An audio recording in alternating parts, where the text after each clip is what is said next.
Hey guys, Marshall here again. Uh, just wanted to do a little quick episode. Hopefully it's quick. I've been sort of rambling in my episodes. This one I just sort of had some sparked interest on. I was watching Olympics again, and Snoop Dogg. They had Snoop Dogg on, and I was thinking about Snoop Dogg and how there is just no other Snoop Dogg out there. There's just really nobody that's like him. He's one of those people that just is so authentic and himself all the time. It's extremely contagious. And I think how this sort of develops is this acceptance within himself, maybe through just being accepted all the time. But really, I mean, his expression is so much different than other people, and it's not held back at all. He just has these different things he says, and he's like, let's get to this. Let's see what's crack a lacking over here. Like it's actually he has a very warmness about him too. He is a rapper and everything. I think people have their own like opinions of what rappers are and that, but he was with Simone Biles' family, talking with them, and he was like, I was talking with them. I felt like I was part of the family. And he was just out there, supporting USA, and just absolutely having a great time over there. It seems like, and I think wherever Snoop Dogg goes, he has a great time, and so I think that's one thing that you have to look at. And although he's very successful, um, he developed his own style, and not even just with rap, but with how he socializes, and really, he actually is achieving a lot in just the social world right now. Um, I just see him all over the place, and he's still doing a lot of things. And I respect his. I think he has I think he generally has a thirst for knowledge too. He was using some uh, describing of different football plays to rugby, and they had him as like kind of, for example, they had him like as a sportscaster talking about the different Olympic things happening. They had some humor involved, and they also had some badminton and rugby, and he used his own, uh, I guess, knowledge of football to describe what he was seeing on the rugby field, and just a person that's completely like unhinged and not hindered at all. But I also wanted to lead into like athletics, and I think about players that really uh, are just their own style. I think about uh, Le'Veon Bell, for example. Whenever he was playing for the Steelers, he didn't have the most amazing breakaway speed, but what really he really did excel in was his agility and stability, and almost like his lateral movements instead of, or like his horizontal movements instead of vertical. Like he was able to do all these things and create time for his blockers to be able to find that hole. And there was nobody in the NFL that was doing it as good as Le'Veon Bell. There was other athletes in the league, their running backs, that had probably more speed than Le'Veon Bell. Easily, probably had more speed, but nobody had that same style and that sort of patience and ability to strike the hole when the time was right. And it was unbelievable to watch. I mean, he was the best at it, and so a lot of what athletes do that really excel is like they have their certain strengths and disadvantages, and if they embody their strengths well enough, usually they can find a competitive edge. And so I think all of this stuff kind of transfers into the real world too, and business world and everything. Developing your own strengths and skill set so that you can, create your own style and create that what your best self in a way. Um, but I also wanted to talk about Lamar Jackson and how he kind of had his style hindered. I don't know what it was. But the Chiefs played Baltimore in the AFC Championship, and to me, it seemed like I don't know if it was coaching, I don't know if it was on Lamar's end, but he wanted to be a pocket passer that day, and it didn't work out for him because he's just a very elite runner. Also, he does a little bit of both. He's very dangerous downfield, but he also is very dangerous on foot. And what really happened was like he kind of hindered his own style and game. And I can't really tell what exactly it was, but he was not as dangerous on the field that day. And I think most of it was also, uh, I think the Chiefs defense wanted him to sit in the pocket and pass, and they were just probably playing some sort of deep zone, covering. They're covering really well, and so they just really shut down Lamar that day. Even though it was a close game, they really kind of shut down his ability to be the dynamic player that he is. Uh, but it wasn't just the defense. There was something going on in with Lamar or coaching or whatever their design approach for that game was that really hindered Lamar's ability to be uh, his best self. Just an amazing player to be able to, honestly, probably the, he rivals with like Michael Vick as being the most electric running quarterback of all time, and to be in the AFC Championship and just not to be feared in that manner as a runner because of his own hindrance or whatever, he really suffered from it, and the team suffered, and they lost the game, and it was like I don't know if they were trying to play it safe or something. They thought that if Lamar was running, he could get hurt, but it was the AFC Championship. Like that is not the time to play it safe. That is the time to leave everything out on the field. You're trying to make it to the Super Bowl. It's one game from the Super Bowl. The idea of people getting hurt, that's probably going to happen, but you can't let that hinder your the full ability of yourself. And I don't know what it was. That's another aspect too. Maybe it's the fear of being hurt, the fear of um, he just really wasn't his best self in a way. It was almost like he was reacting to what everybody else was doing in the NFL world. Everybody's trying to be a pocket passer elite. Everyone's trying to see if they can be like Patrick Mahomes. But also Patrick Mahomes is dangerous on the run too. He like the most complete player in a quarterback in the NFL. I mean, he's dangerous on the run. He's extremely dangerous on the pass. Quick release. He does everything in his own style. Actually, he's not Tom Brady. He's Patrick Mahomes. He has his own style. He can throw on the run. He's so dangerous. He's so smart. He knows when he can pick up easy free yards, and he goes for it. And so what Lamar Jackson wasn't doing actually was limiting the ability to gain those extra yards that was giving to him, and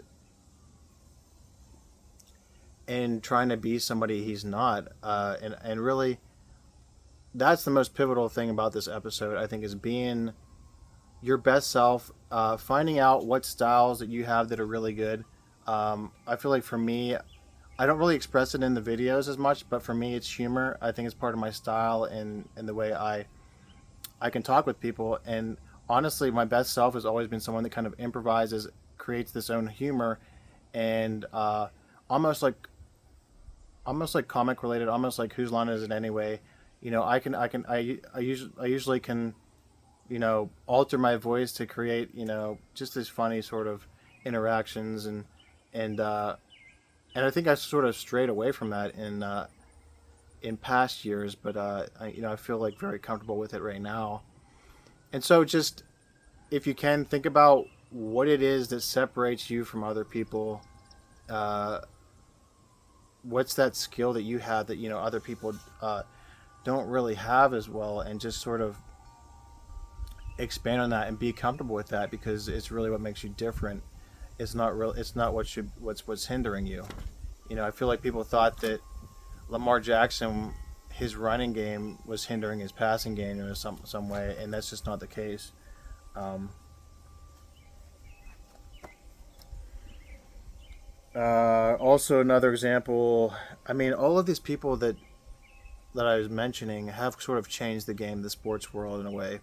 I think about Sidney Crosby, and I don't think I could ever really compare Sidney Crosby to any other player that's ever played in the NHL. He's just his own player, very dominant backhand. He's an amazing passer. Uh, he can grind down low. Um, he's a smaller guy, but he plays so huge out there on the ice. He can be physical, low to the ground, quicker than you. It's amazing to watch. Really, he's really just one of the most complete players in the NHL, and he has been over the last decade. And just a marvel to watch. And so I want to embody that in a way. I want to create my own style, um, and not try to be anybody else in particular. I mean, there's certain things you can figure out from other people that sort of reinforce um, your own abilities to do things, and that's all good and everything. Find a way to soak in what you can from other people, and sort of create this own personality, this own uh, style. This I am this root to your physicality. This I am. That's one of the chakras. I want to go over some of them right now. Finding out who the best person you can be physically, um, embodying a full spectrum of understanding how you feel.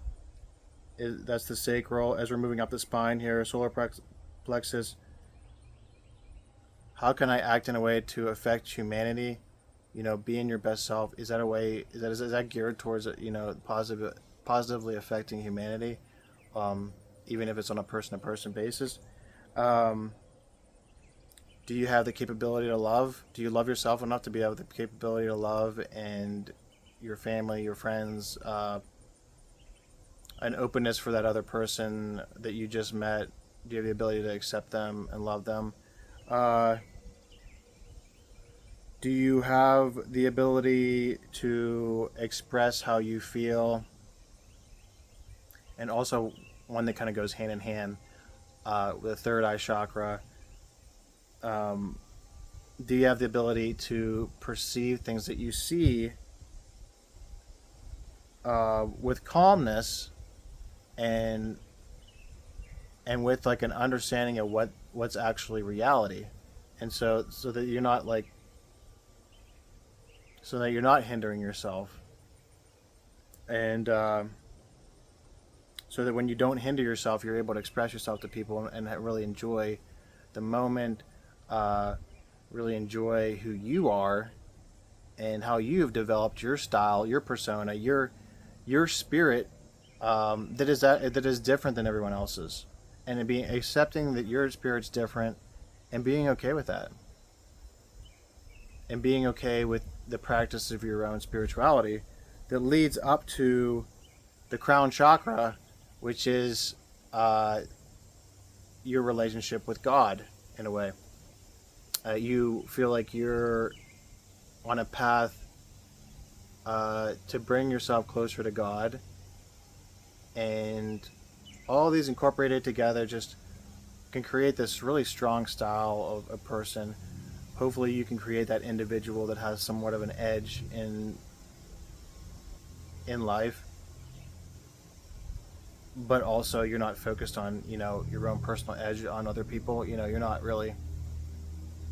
You're just very comfortable with it. You're comfortable with your edge, and you're just gonna go out there and do you.